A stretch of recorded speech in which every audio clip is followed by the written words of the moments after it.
በአላህ ስም እጅግ በጣም ሩህሩህ በጣም አዛኝ በሆነው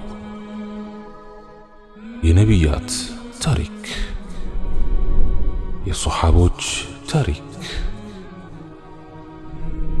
የታላላቅ ስብዕናዎች ታሪክ፣ የተለያዩ አስተማሪ ታሪኮች ኢላፍ ቲዩብ ሲራ።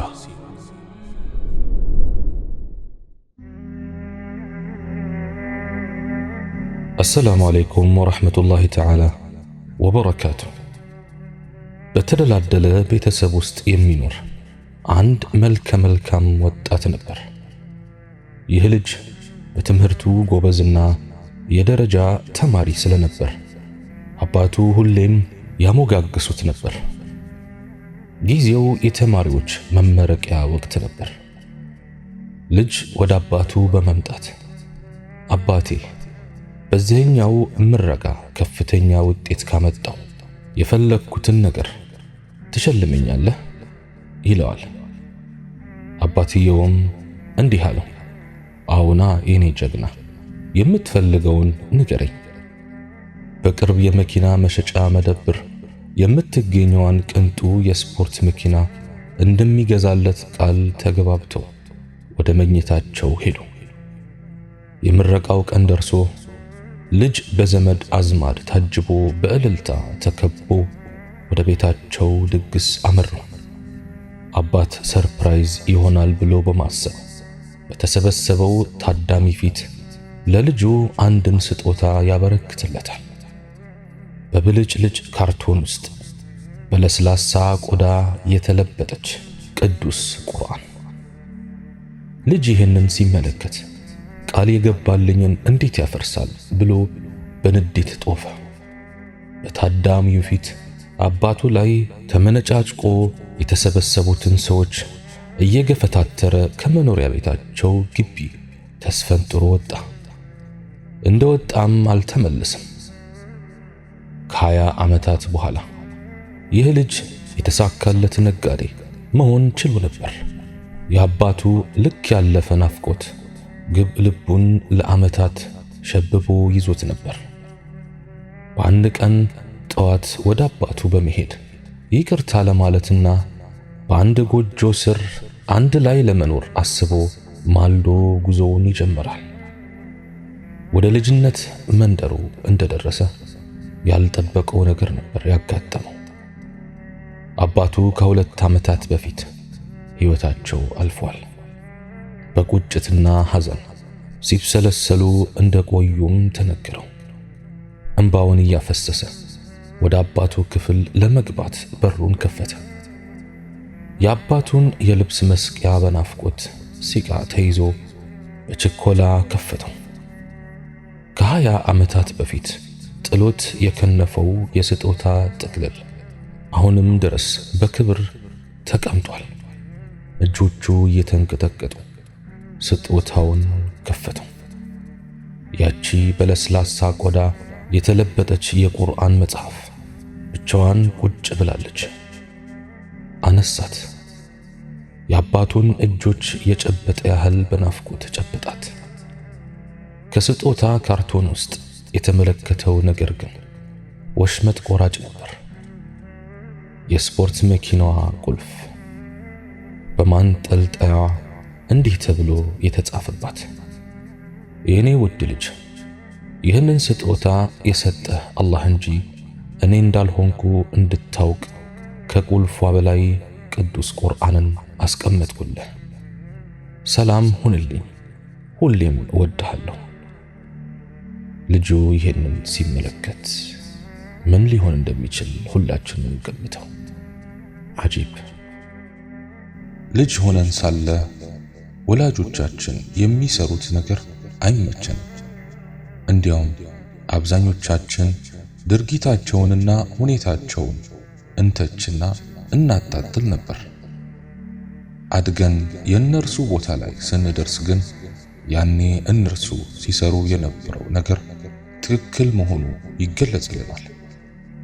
በጊዜው በእነርሱ በኩል ይደርስብን የነበረው ጫና ያለ አግባብ መስሎ ቢታየንም ዛሬ ላይ ሆነን ስናይ ግን ያደርጉት የነበረው ነገር ትክክልና ለኛው ብለው ስለመሆኑ ይገባናል።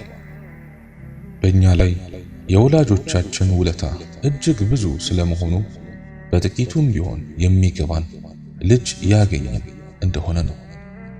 ቢሩል ዋሊደይን ወይም ለወላጅ መልካም መዋልን እስልምና ትልቅ ዋጋ ሰጥቶታል። ለወላጅ መልካም መዋል የቀደምት የአላህ ነቢያትን መንገድ ነው። አላህ ስብሓንሁ ወተዓላ እንዳለው ነቢዩ ዒሳ ዓለይሂ ሰላም ገና በእናታቸው አንቀልባ ውስጥ ሆነው ሲናገሩ እንዲህ ብለው ነበር፣ ወበረን ቢዋሊደቲ ወለም የጅዐልኒ ጀባራን ሸቂያ፣ ለእናቴም ታዛዥ አድርጎኛል፣ ትዕቢተኛ እምቢተኛም አላደረገኝም። ሱረቱ መርየም ምዕራፍ 19 አንቀጽ 32። ቀጥሎ ወላጆቻችን በእኛ ደስ እንዲሰኙ ለማድረግ ሊያግዙን የሚችሉ 10 ውብ ነጥቦችን እንዘርዝር። አንደኛ፣ ትዝታ። ልጅ ሆነን ሳለ እንዴት ያጨናንቁንና ይጫኑን እንደነበረ እናስታውሳቸው። በማዝናናት መልኩም እንተርክላቸው። አሁን ላይ ሆነን ሁኔታውን ስናጤን ግን ያኔ እነርሱ በእርግጥም በድርጊታቸው ትክክል የነበሩ መሆኑን እንንገራቸው። ሁለተኛ፣ ውስጣዊ ስሜት። ወላጆቻችን የሆነ ነገር አሊያም ስጦታ የሰጡን እንደሆነ ደስታችንን፣ ውስጣዊ ስሜታችንን አውጥተን እናሳያቸው። አጋጣሚውንም በመጠቀም ይህ የሰጡን ስጦታ በጣም ጠቃሚና እጅግ ያስፈልገን እንደነበረም እንግለጽላቸው። ሶስተኛ፣ ስጦታ። ለነርሱ ያለንን ውዴታና ከበሬታ የምንገልጽበት ስጦታ ገዝተን እንስጣቸው። ስጦታው የግድ ውድ ነገር መሆን የለበትም። ባይሆን በተቻለን አቅም ሁሉ ደጋግመን እንስጣቸው። የሰጣናቸውን ስጦታ ለሌላ ሰው አሳልፈው ቢሰጡ እንኳን አንቀያማቸው። ያደረግነው ሁሉ ለነርሱ ያለንን ውዴታ ለመግለጽና ውዴታቸውን ለማግኘት ነውና። አራተኛ፣ ወግ። ከነርሱ ጋር ጊዜ ወስደን እናውራቸው። ወላጆቻቸው ወይም አያቶቻችን ወንድሞቻቸውና እህቶቻቸው በሕይወት ካሉ ባሉበት ሄደን እንዘይራቸው። በጉብኝታችን ወቅት ያየነውንና የሰማነውን ነገር እነርሱን ደስ በሚያሰኝ መልኩ መልሰን እንንገራቸው። አምስተኛ፣ ማማከር።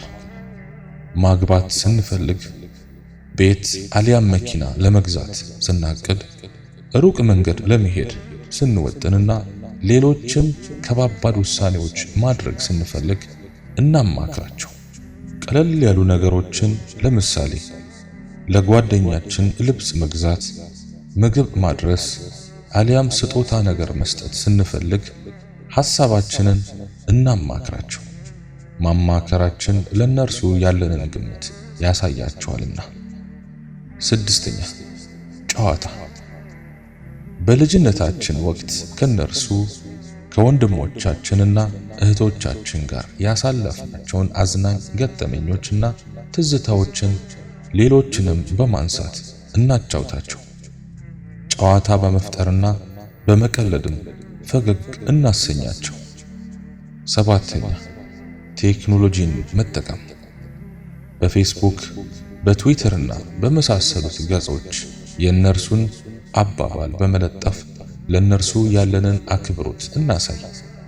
እናታችን የሰራችውን ምግብ፣ አባታችን የለፋበትን የእርሻ ማሳ አሊያም ሌላ ነገር ፎቶ በማንሳት ለጓደኞቻችን ለወዳጆቻችንና እነርሱንም ለሚያውቁ ሁሉ እናሰራጭ። ይህንንም ድርጊታችንን መልሰን እንንገራቸው። ከሌሎች ሰዎች በሚደርሳቸው መልእክት በመነሳት ልጃቸው በሰራው ሥራ ውስጣቸው ደስ ይሰኛልና። 8 መጎብኘትና ማስተናገድ። እነርሱን ለመጎብኘት ወደ ቤት ጠርተን ለመጋበዝና አብሮ ተቀማምጦ ለመብላትና ለማውራት ጊዜ ይኑረን። መንገድ የሚሄዱ ከሆነም በቤታቸው ተገኝተን እንሸኛቸው። አቅሙ ካለንም ወጪያቸውንም እንቻል። 9ኛ ርህራሄና እዝነት። በተለይ እድሜያቸው የገፋ እንደሆነ እዝነትና ርህራሄ እናሳያቸው። ባልተገባ መልኩ አስቆጥተናቸው ከሆነም ቶሎ ብለን ይቅርታቸውንና ውዴታቸውን እንፈልግ። 10ኛ ጓደኞች። መልካም ጓደኞቻችንንና ወዳጆቻችንን እቤታቸው ድረስ በመውሰድ እናስተዋውቃቸው። በዚህ ድርጊታችን ደስ ይሰኛልና። ነቢያችን አለይሂ ሰላቱ ወሰላም አባታቸው ገና ሳይወለዱ እናታቸው ደግሞ ገና የ6 ዓመት አካባቢ ልጅ ሆነው ሳሉ ነው የሞቱባቸው። በመሆኑም የቲም ወይም ወላጅ አልባ ሆነው ነው ያደጉት። ምናልባት ነቢዩ አለይሂ ሰላቱ ወሰላም እርሳቸው እስኪያድጉ ድረስ ወላጆቻቸው በሕይወት ቆይተው ቢሆን ኖሮ እኛ ፈጽሞ በማንወጣው መልኩ ለወላጆች መልካም መዋልን ባሳዩን ነበር። ለወላጅ መልካም መዋል ከነቢዩ አለይሂ ሰላቱ ወሰላም በቃል እንጂ በተግባር አልደረሰም። በተግባር በደረሰን ኖሮ የወላጅ ሐቅ ከመክበዱ የተነሳ ትግበራው ኢማናችን ይፈታተን ነበር። ያም ሆኖ ይህ ወላጆቻችን በሕይወት ያሉ እንደሆነ በተቻለን መጠን እነሱን በሚያስደስት መልኩ መልካም ነገር ልናደርግላቸው ይገባል። በሕይወት የሌሉ እንደሆነም ለነርሱ ዱዓ በማድረግ ምህረትን በመለመን ዘመዶቻቸውን በመቀጠል ጓደኞቻቸው በመጠየቅና ሌሎች መልካም ሥራዎችን በእነርሱ ስም በመስራት ማስደሰት ይቻላል። ለወላጅ መልካም መዋል ሁሌም መደረግ ያለበት ነገር ነው። ምንዳውም እጅግ ትልቅ፣ ተጽዕኖም ከባድ ነው። ለወላጅ መልካም መዋል እጅግ አስፈላጊ ነገር በመሆኑ አላህ ሱብሓነሁ ወተዓላ ቁርአን ውስጥ ከአምልኮ ቀጥሎ አውስቶታል፣ አዞበታል እንዲህ በማለት አዑዙ ቢላሂ ሚነ ሸይጣኒ ረጂም ወቀዳ ረቡከ አንላ ተዕቡዱ ኢላ ኢያሁ ወቢልዋሊደይኒ ኢሕሳና ኢማ የብሉገነ ዒንደከ አልኪበረ አሐዱሁማ አው ኪላሁማ ፈላ ተቁል ለሁማ ኡፍን ወላ ተንሀርሁማ ወቁል ለሁማ ቀውለን ከሪማ። ጌታህም እንዲህ ሲል አዘዘ፣ እርሱን እንጂ ሌላን አትገዙ፣ በወላጆቻችሁም መልካምን ስሩ። በአንተ ዘንድ ሆነው አንዳቸው ወይም ሁለታቸው እርጅናን ቢደርሱ ፎህ አትበላቸው፣ አትገላምጣቸውም። ለነርሱም መልካምን ቃል ተናገራቸው። ሱረቱል ኢስራእ ምዕራፍ 17 አንቀጽ 23።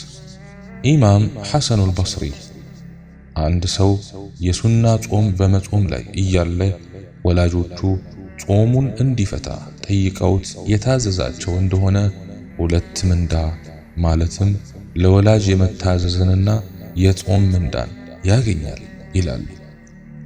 ብሩ አባአኩም የብሩኩም አብናኡኩም። ለወላጆቻችሁ መልካም ዋሉ፣ ልጆቻችሁ መልካም ይውሉላችኋልና። ለእናት አባት ጥሩ ሁኑ፣ ልጆቻችሁ ጥሩ ይሆኑላችኋል። ወላጆቻችንን በሕይወት ካሉ አደራ እንንከባከባቸው። ወደ አኺራ ቀድመውን የሄዱ እንደሆነ ደግሞ በዱዓ አንርሳቸው። አላህ ይዘንላቸው፣ እኛም በሰማነው የምንጠቀም ያርገን። ወሰላሙ አለይኩም ወራህመቱላሂ ተዓላ ወበረካቱሁ።